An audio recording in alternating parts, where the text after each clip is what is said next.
With wrestlers garnering backstage heat across WWE and AEW, let's talk about that in today's Wrestling Ramble.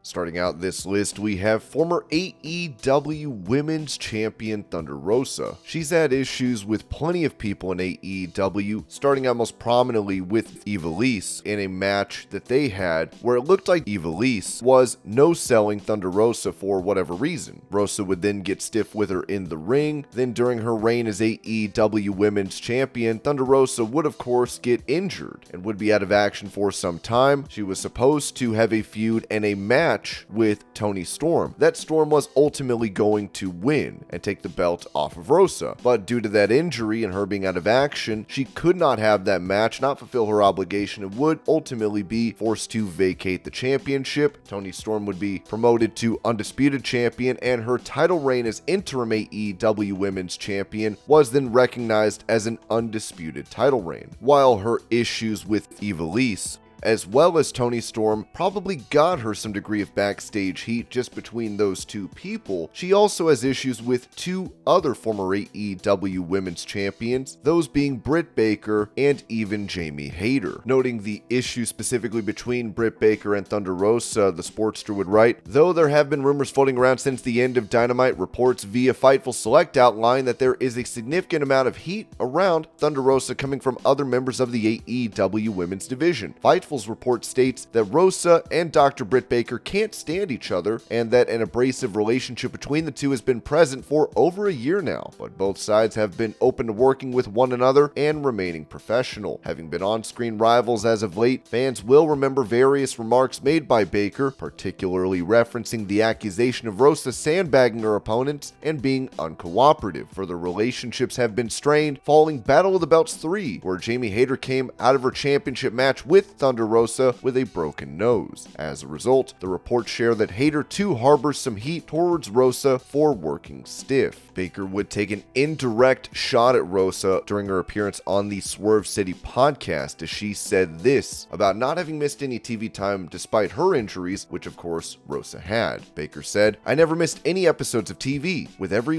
broken bone and injury. I'm just saying, what bone have I not broken at this point? My leg, my nose twice now, my wrist, the concussion, and I was at work every week because that is where I wanted to be. I had my nose surgery on a Monday, Dynamite was on a Wednesday, and I was there cutting a promo because I wanted to be. AEW President Tony Khan is the most caring and wonderful guy, but I was like, this is an opportunity. I'm going to have a black guy. I'm sick in the head and thought I'm going to look cool." Now later on, all these reports were from last year. In February of 2023, it was said that Rosa apologized to those in the locker room, as Sean Ross Sapp of Fightful said. Former AEW Women's Champion Thunder Rosa returned to the road for the first time since her injury forced her to eventually vacate the title. Fightful Select has learned that there was a locker room meeting for all of the women on the roster who were present at the tapings. Those that we heard from said that it was an effort to ease the tension between Rosa and the locker room after several relationships had frayed. Those that we spoke to with knowledge of the meeting said that Rosa did a lot of making amends for several issues that came up along the way during her previous run in the company. There were those on the roster that took issue with her approach to things and believed she made others on the women's roster seem like bullies. There were also complaints about sandbagging and working stiff. One member of the roster was quick to say that Rosa was met with some of that early in her AEW run as well, but that had long been rectified. There were some on the roster that took issue with her not being on the road with AEW while traveling for other work and questioned the legitimacy of her injury, which Rosa addressed publicly. Rosa wasn't wrestling, but instead did Spanish language commentary, which sources indicated she was happy to participate in. She noted that she'd be back on the road recently, but wouldn't be wrestling immediately. Those close to her claim she isn't cleared yet, but is getting closer to it. It was also noted that a member of AEW management told us they believed the meeting was productive and hoped it was a clean slate. AEW President Tony Khan would also address the issues in the women's locker room back in April, saying on Busted Open Radio, Thunder Rosa is not clear to return to the ring yet. When she is, certainly we'll welcome her back with open arms. It's been an interesting situation. Some of that stuff should stay behind closed doors, but that's where All Access does give fans a great chance to see what happens behind the scenes. We'll have more All Access taking a look backstage when Thunder Rosa comes back. I know that the locker room and Thunder Rosa at times have had some stuff. I also think that should be largely between everyone that was in the room. There is a point on All Access where I have to make a decision. This is as much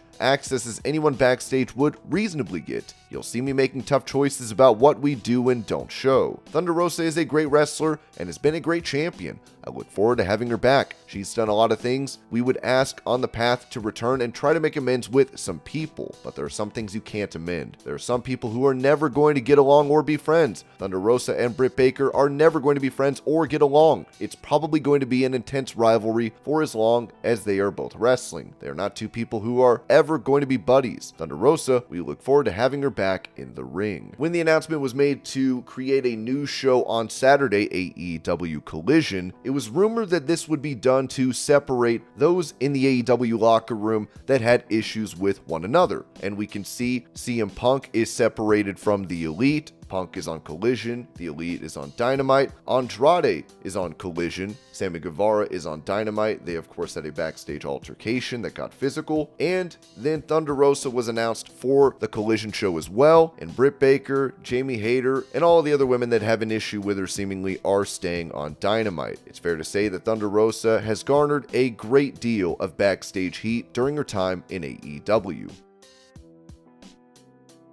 Next up, we have a man that we previously mentioned in former AEW World Champion CM Punk. Punk would of course make his long-awaited return to professional wrestling in AEW. After being away for roughly 7 years from the business of professional wrestling, fans were ecstatic to see what he would do not only in a promotion he had never stepped foot in, but a relatively new one at that. While everything seemed fine and dandy at first glance, Punk would eventually find his way into an AEW World Title program against then-champion Hangman Adam Page. As you may be aware, Punk had previous issues going into AEW with Colt Cabana, who had been a part of the company prior to Punk joining. Punk, after leaving WWE, appeared on Cabana's podcast, said some defamatory things about one of the doctors hired at WWE over misdiagnosing a staph infection, and made other comments as well on that podcast, and there were issues with who would pay in the defense of their lawsuit from WWE. They had been friends for years, dating back to their time on the independent scene of professional wrestling prior to this lawsuit, but this ultimately strained the relationship to such a degree that they are no longer friends. Going back to the championship feud with Hangman Page and CM Punk, they would have a promo segment in the ring on Dynamite for May 25th in 2022. Page would say this to Punk, which we later found out was not a part of the plan, was not supposed to be said. He did not get this cleared. Page said to Punk, "You talk a big game about workers' rights? Well, you've shown the exact opposite since you got here. I love this place. I care about this place. This is my home. And this Sunday at Double or Nothing, I will not be defending this championship against you. No, for the first time in my life, I'll be defending All Elite Wrestling from you." Going over the details of what this promo from Hangman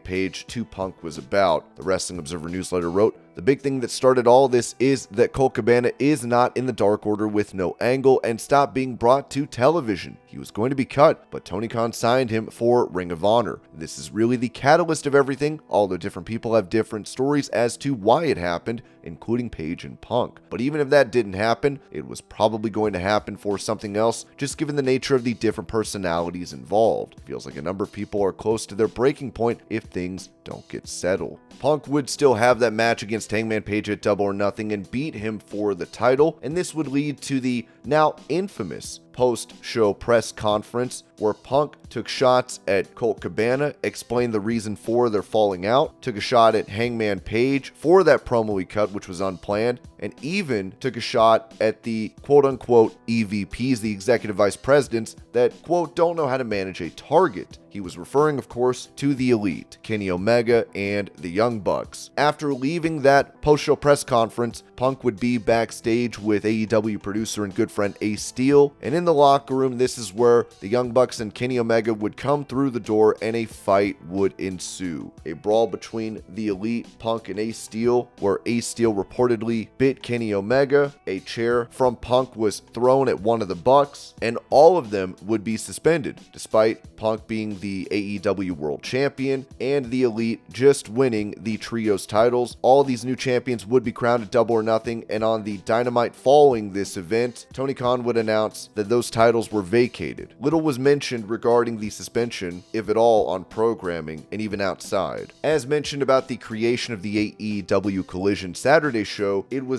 a means to not only have another program to satisfy Warner Brothers Discovery, the parent company of TNT, but to separate those in the company that have issues with one another. It is fair to say that CM Punk still has issues with Colt Cabana, Hangman Page, the Young Bucks, and maybe even Kenny Omega. And who knows how far that extends when it comes to who else has heat with CM Punk in AEW. And those were a couple stars that got heat backstage in professional wrestling recently. I hope you're all having a great day. Thank you so much for watching, and I'll see y'all later.